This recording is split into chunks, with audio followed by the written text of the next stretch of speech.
नमस्कार, मी राहुल कुलकर्णी. विज्ञान समजून घेतानाच्या या भागामध्ये पुन्हा एकदा पुणे वेधशाळेतनं तुमचं स्वागत आहे. हवामानातला कोणताही बदल म्हणजे तो पाऊस असू दे किंवा उन्हाच्या लाटा असू देत किंवा वादळ वारं असू देत आणि अगदी थंडीसुद्धा त्याचा आपल्या निसर्गात होणाऱ्या बदलाशी संबंध आहे आणि ते आपल्याला SD सानप साहेब नेहमीच उत्तम पद्धतीनं सांगत असतात. तुमचं स्वागत आहे. तुम्ही असं म्हणालात, की थंडी म्हणजे काय किंवा थंडीची लाट म्हणजे काय? त्याचं पण एक गणिती आहे. येस, बरोबर ना? ते येस, काय आहे? येस. थंडीची लाट म्हणजे थंडीची लाट किंवा उष्णतेची लाट हे ठरवण्यासाठी काही क्रायटेरियाज आहेत. म्हणजे तापमान कमी झालं म्हणजे थंडीची लाट आली असं आपण डायरेक्टली म्हणू शकत नाही. तर त्यासाठी काही क्रायटेरियाज डिफाईन केलेले असतात. वर्ल्ड मेट्रोलॉजिकल ऑर्गनायझेशन त्याचबरोबर IMDने सुद्धा त्याचं एक क्रायटेरिया बनवलेले आहेत. ज्यामध्ये जर तापमान म्हणजे किमान तापमान सकाळचं जे तापमान आहे ते 10 डिग्री सेल्सिअसपेक्षा जर कमी असेल आणि म्हणजे सूर्य उगवण्याच्या आधी. आधी हां, म्हणजे मिनिमम टेम्परेचर जे आहे ते सूर्य उगवण्याच्या काही एखादा मिनिट आधी नोंदवलं जातं बेसिकली.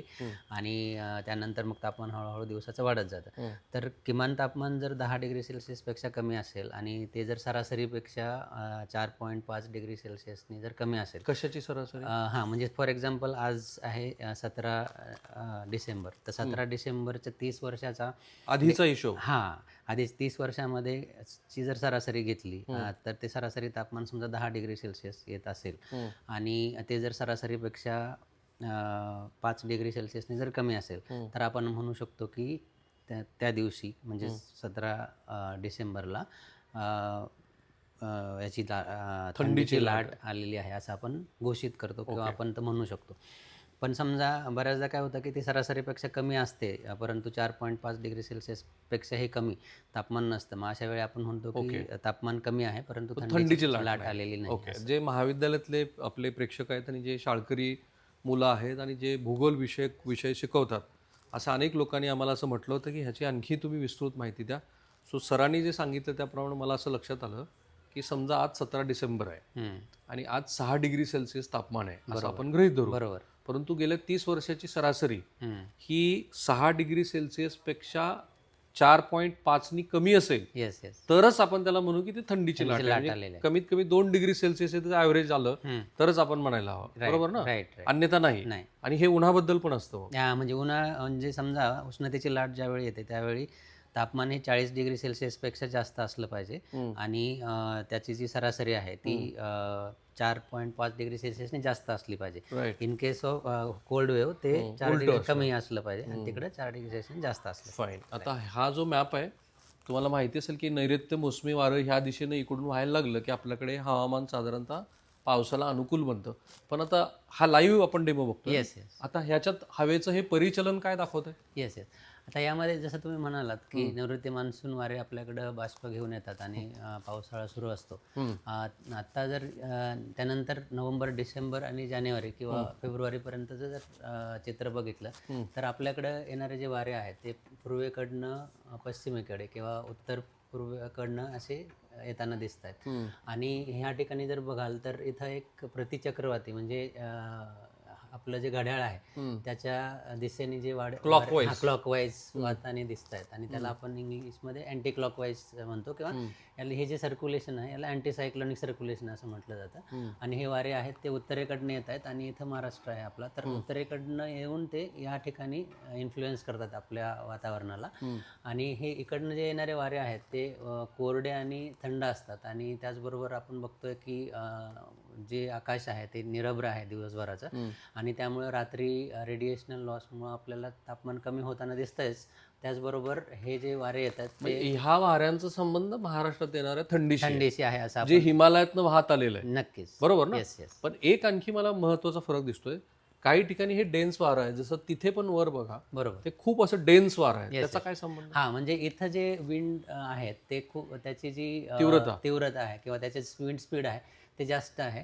आणि इथं जर खालचा रिजन जर बघाल तर इकडं नॉर्थ ईस्ट मान्सून सुरू आहे.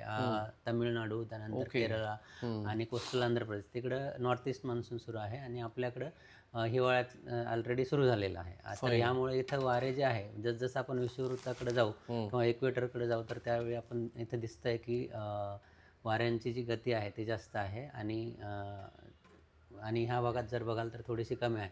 आणि अँटी सायक्लॉनिक सर्क्युलेशन किंवा क्लॉकवाईज सर्क्युलेशन झालं ज्यावेळी असतं त्यावेळी नक्कीच त्या ठिकाणी विंड स्पीड पण कमी असतं, जे आपण इथून बघू शकतो. फाईन. मग ही जी स्थिती आहे हिवाळ्याची ही साधारणपणे किती महिने राहते? ही डिसेंबर, जानेवारी, फेब्रुवारी हा उत्तर गोलार्धातला विंटर असं म्हणलं जातं. आणि जून, जुलै, ऑगस्ट हे दक्षिण गोलार्धामधला विंटर असं असं म्हटलं जातं. आणि त्याचं उलटं म्हणजे समर. फाईन. तर आता जी जी परिस्थिती आहे, आपण तुम्ही जर विचारलं तर डिसेंबर, जानेवारी, फेब्रुवारी हे 3 महिने आपल्याकडं विंटर म्हणून आपण बघतो. तुम्ही दुसरा मॅप घेताय तोपर्यंत मी प्रेक्षकांना सांगतो. 2 महत्त्वाच्या गोष्टी तुम्हाला कळायला की थंडीची लाट म्हणजे काय, महाराष्ट्रामध्ये थंडी येते कशी, तिकडनं हवा आपल्या दिशेनं व्हायला लागल्यानंतर, आणि आता तुम्हाला सानप साहेब सांगतील की आज महाराष्ट्रामध्ये सर्वात कमी तापमान कुठे आहे आणि पुढच्या काही दिवसामध्ये ते कसं असेल. हां, आपण इथं बघू शकतो. महाराष्ट्राचा जर विचार केला तर जेऊर जे आहे सोलापूरच्या तिथे 8 डिग्री सेल्सिअस हे सर्वात कमी तापमानाची नोंद महाराष्ट्रामध्ये झालेली दिसून येते. आणि त्यानंतर मालेगाव आहे, नाशिकमध्ये 10.4 आहे. आणि तसंच 10 ते 12 डिग्री सेल्सिअसपर्यंत प्लेन्समध्ये आपण बघू शकतो की तापमान आहे. आणि त्यानंतर कोस्टलमध्ये आर्द्रता जास्त असल्यामुळे तिकडं प्लेनच्या कम्पॅरिझनमध्ये तापमान जास्त आपल्याला दिसतंय. फाईन. म्हणजे समुद्राकडनं वाहत येणारं जे वारं आहे येस येस. त्याच्यात पाण्याचं प्रमाण असल्यामुळं, आर्द्रता असल्यामुळं कोकण किनारपट्टीवरती तुम्हाला थंडी कमी जाणवते. कमी बरोबर जाणवते. ना? Yes yes. आणि जिथे कोरडेपणा आहे वातावरणामध्ये तिथे अधिक प्रमाणामध्ये थंडी जाणवते. नक्कीच. पुढचा मॅप ते घेत आहेत तर तुमच्या लक्षात आलं असेल की साधारणपणे कोरडं वातावरण तिथं अधिक थंडी आणि समुद्र किनाऱ्यावरती उबदारपणा अधिक. आता मगाशी त्यांनी मला या धुक्या संदर्भातली माहिती दिली होती आणि तो मिडल ईस्टपासून सुरुवात केली होती. Yes yes.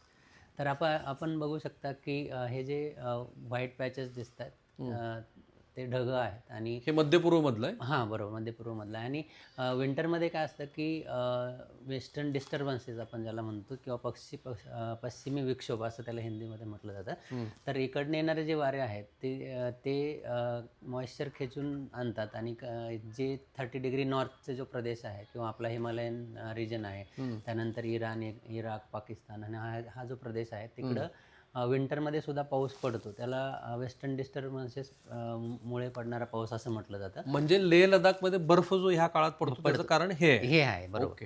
तर आता ही जी सिस्टम आहे आपण बघतोय तर ही 2 दिवसानंतर ह्या रिजनला अजून अफेक्ट करेल. आणि आपण एक्सपेक्ट करू शकतो की अजून 2 ते 3 दिवसानंतर हिमालयन रिजन जो आहे, वेस्टर्न हिमालयन स्पेशली, तिथे बर्फ पडण्याची शक्यता जास्त आहे. राईट. आणि त्याचबरोबर इंडो गँगेटिक प्लेन्स आपण बघतोय ज्यामध्ये पंजाब, हरियाणा, उत्तर प्रदेश, बिहार हे जे आणि राजस्थानचा काही भाग, येथे जर बघाल तर तिथं आपल्याला छोटेसे व्हाईट पॅच दिसतोय. तर तो फॉग आहे, धुके आहे. आणि विंटरमध्ये धुकं ह्या रिजनमध्ये कॉमन असतं. आणि आपण बघतोय मागील काही दिवसांपासून तर दिल्लीमधल्या किंवा नॉर्थमधल्या काही स्टेशन्समध्ये फ्लाईट कॅन्सल होताना दिसत आहेत किंवा डिले होताना दिसत आहेत. फाईन. येस. पण हे नॉर्मल ट्रेंड असतो तिथे. आणि जवळपास 60 लोकांना काल ह्या धुक्याचा फटका बसला, अपघातच घडले.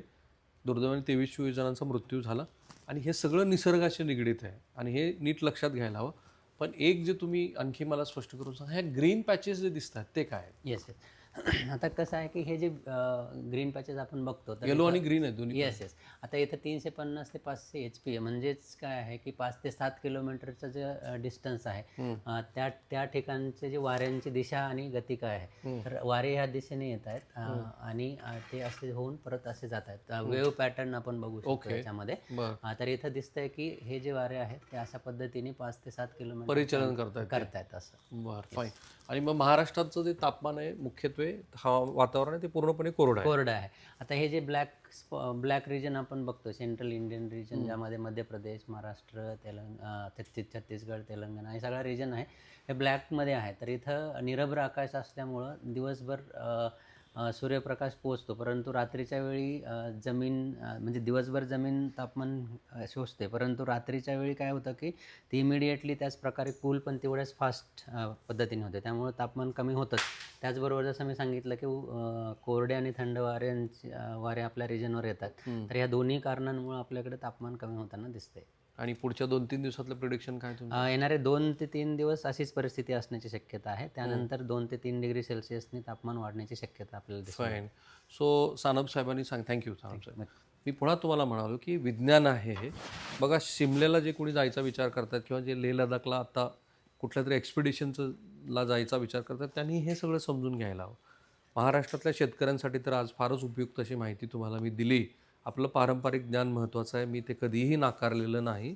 ते अनुभवांती आलेलं आहे. बऱ्याच गोष्टी आपल्याला अगदी जमिनीवरती आता कोकणात मी होतो तर लोकांनी मला सांगितली, की जाळी तयार व्हायला लागली जमिनीवरती, की आम्ही असं समजतो की आपल्याकडे आता थंडी यायला लागते आणि मग समुद्रसुद्धा विशिष्ट पद्धतीनं आवाज करतो वगैरे. हे मासेमारी करणाऱ्या पारंपरिक कोळी बांधवांचं ते ज्ञान. पण विज्ञान आहे आणि त्यामुळं हवामान विभागाला, IMDला नावं ठेवत असताना आपण हे लक्षात घ्यायला हवं, की आपल्याला खरोखर त्यातली माहिती असते का? आता ही इतकी चांगली माहिती आपल्याला ह्या माध्यमातून कळते आहे आणि मला आनंद आहे, की विज्ञानाला आपण विज्ञानाच्याच पातळीवरती बघतोय. असेच आम्ही प्रयत्न करणार आहोत. ह्या व्हिडिओच्या कमेंट बॉक्समध्ये सानप साहेबासाठी काही प्रश्न असतील तर ते जरूर टाका. कॅमेरामन निकेतन मानेसह मी राहुल कुलकर्णी, NDTV मराठी, पुणे.